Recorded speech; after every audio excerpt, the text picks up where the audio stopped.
Yeah, now this is one of the games that I've heard about but never actually played it. Children's of Morta. I am kinda little like excited to try it out. No.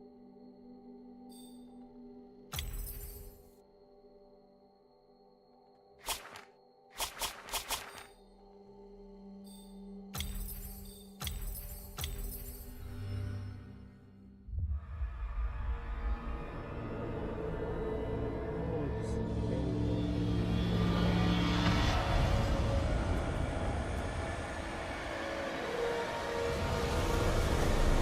I think I thought it was but never mind, it is a bit too late. Ah. Margaret awoke, startled, a cold sweat clinging to her. She gathered her thoughts.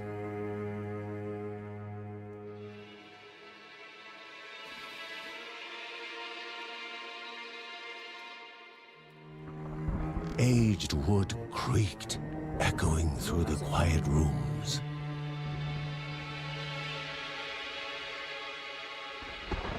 That's an impressive house. Near the house stood a shrine to Rhea Dana, goddess and daughter of the land, of Rhea and a being of comfort.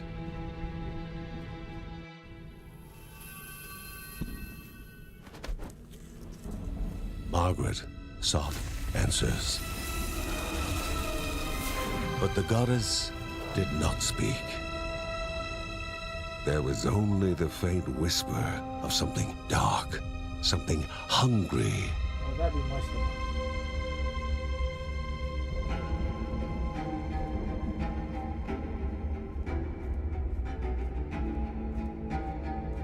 The old seer's bones felt the weight of their age as she climbed.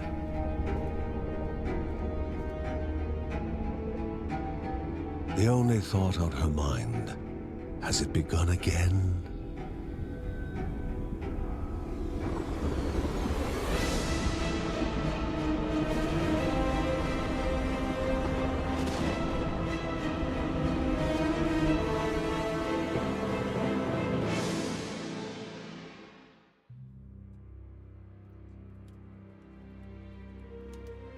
John's mission would be a simple one. He was to investigate Rhea's greatest shrine. His mother presented him with a fresh divinity shard.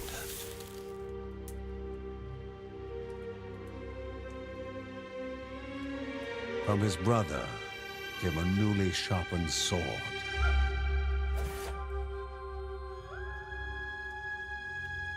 His wife gave him a kiss, and his daughter's hugs were full of reason to return home safe.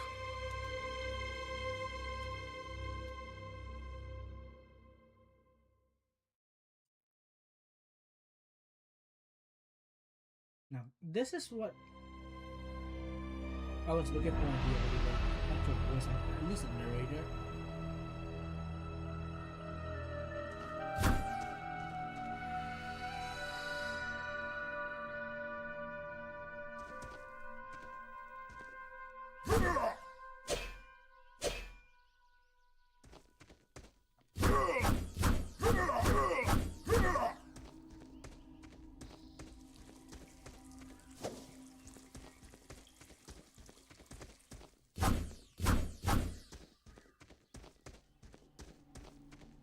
Rhea, a land long forgotten, a place of unimaginable beauty.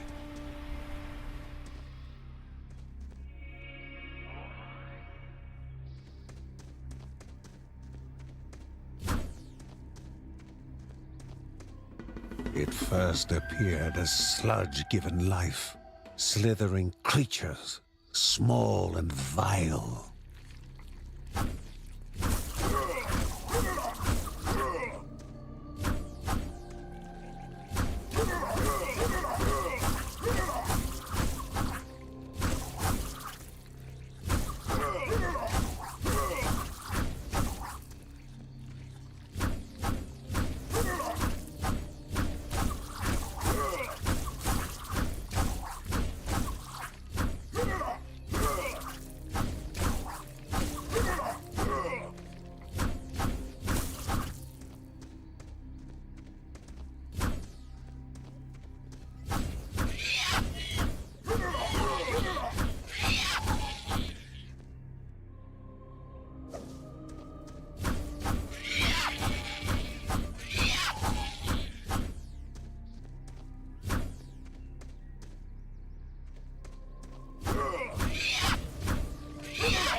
A wall, impeding further progress.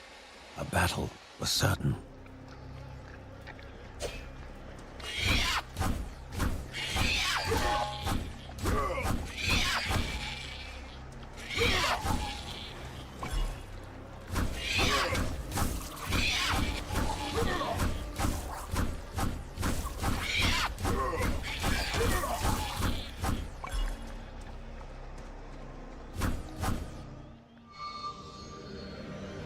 Banished by light itself, the corruption abated, leaving the shard cold in hand, dark, in need of life.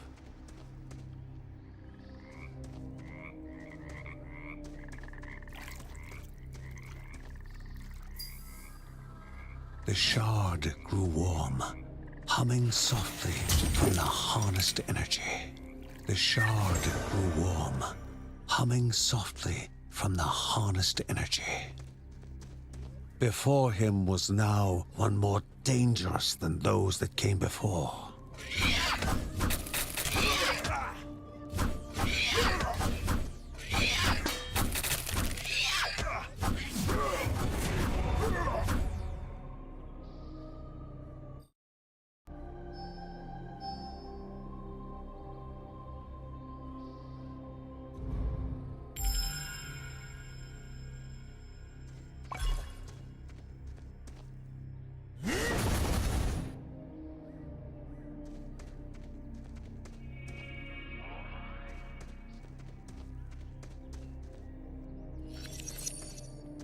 Goblins, a familiar threat, albeit farther out than usual.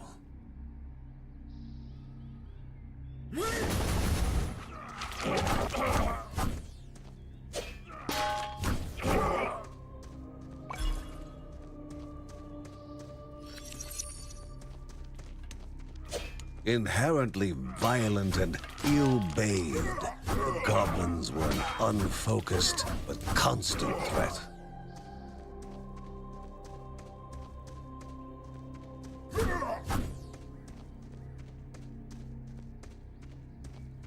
Magnificent, but dangerous. A land of love found and of love lost.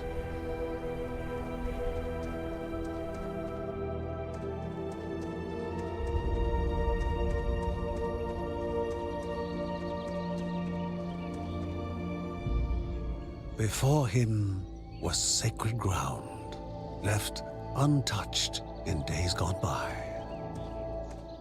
Remaining calm and collected, the shock of his heart-skipping beats was concealed in expert fashion. Before him stood Linda, his eldest daughter, with bow and quiver at the ready, determined to do her part.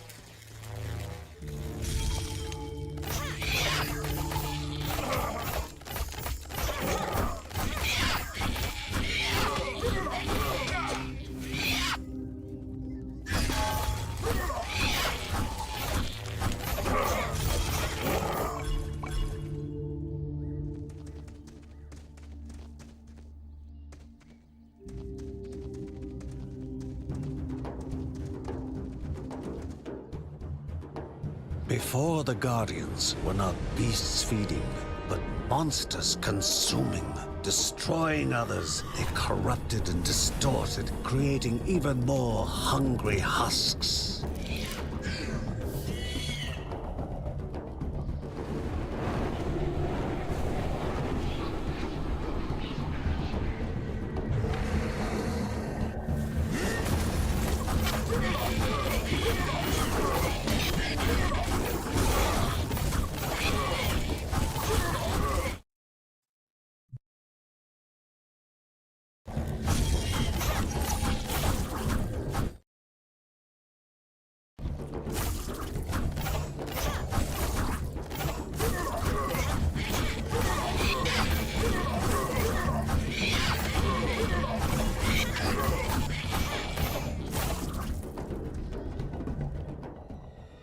Both father and daughter gathered their thoughts, their hearts heavier than before.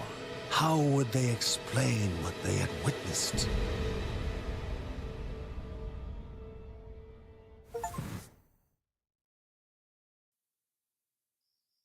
The ancient tree had been cut down. Together, father and daughter described the horror, the creatures dripping with decay that slithered into bodies stuck between life and death to bolster their ranks. Grandma Margaret confirmed what they all feared. It was the corruption, a cruel entity spoken of only with hushed voices, an ocean of darkness that flowed from the top of Mount Morta. And the Bergsons' duty was to stand against this devouring deluge of death. Kevin was also eager to do his part in the family's fight, especially when his older brother Mark was off somewhere. He was as much a guardian of their mountain home as any of them. She stood. If they were to reach the summit and destroy this evil, as the Bergsons of old had done in the past, they would need the assistance of the sanctuary.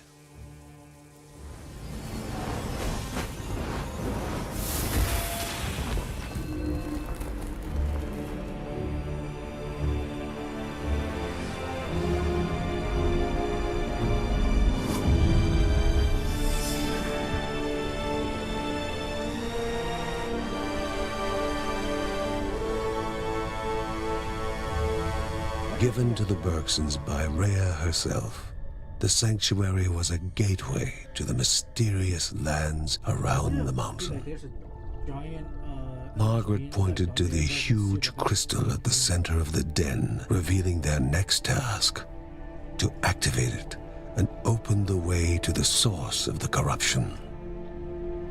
And once Rhea's 3 spirits are gathered on the grounds, the only gate to the top of Mount Morta will open in this chamber. By himself, or with the assistance of those who loved him, John needed to gather the 3 spirits from their lands. Without them, he would not be able to stem the flow of the corruption. Alright. I think I'm also gonna cut it here because I wanna eat and then like go to sleep because your boy's really tired. Your boy's been doing a lot of overtime. So alright then. See you next game. Goodbye.